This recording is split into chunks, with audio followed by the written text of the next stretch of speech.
Hey guys, Kim from STEDI here today. We are installing our boost driving light kit on this chimney here. So we'll go through a bit about the lights themselves and some tools you'll need and the steps that will get you on your way.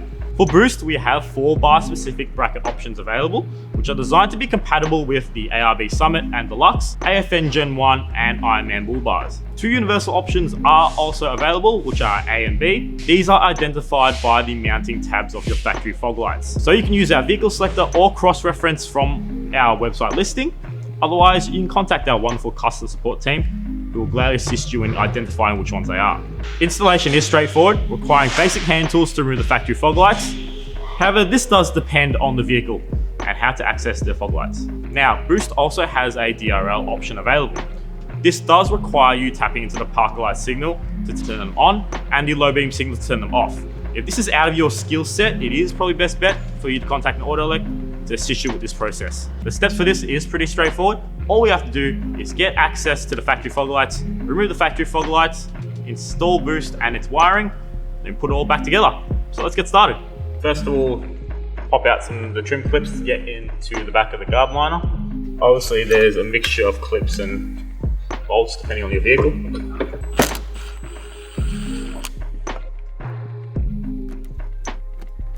Alright, so let's try to get some clearance in here so we can get in the back of the fog light. So we'll remove those screws with our Phillips.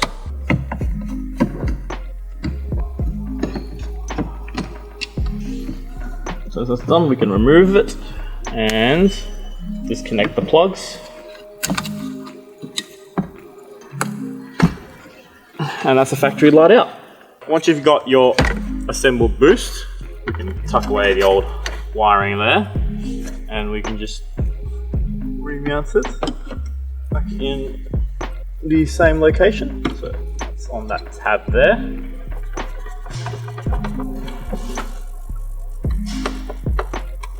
Once that's installed, we can route this back up into the engine bay or wherever your harness is being located. These 2 wires are your DRL wires.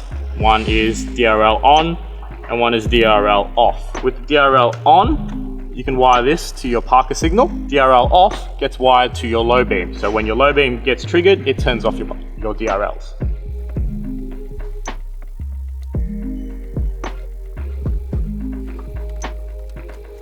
So now the boost light is connected to our harness, which is now directly connected to our STEDI piggyback adapter for the Jimny. I'm going to go through the DRL portion for this vehicle. Bear in mind that I have tapped and looked at the pin locations for this vehicle only. So if this is out of your skill set, please contact an auto elect to help you out. Okay, so that's our DRLs tapped. So we have a parker on and a low beam off. The testing process for our boost driving light is, first of all, if you wire up the DRLs like this, we put onto parker to ensure that the halo ring does light up. The moment we put that onto low beam, it should turn off. So what you should see when high beam is activated is that all of it should turn off and the sensor LED will send out your spot beam. And that's the installation of our boost driving lights. Look, hopefully you didn't make as much of a mess as I did. If you want to check out the rest of our range, head over to our website. And for further inquiries, contact our customer support team, who are always willing to help. And remember to follow all our socials.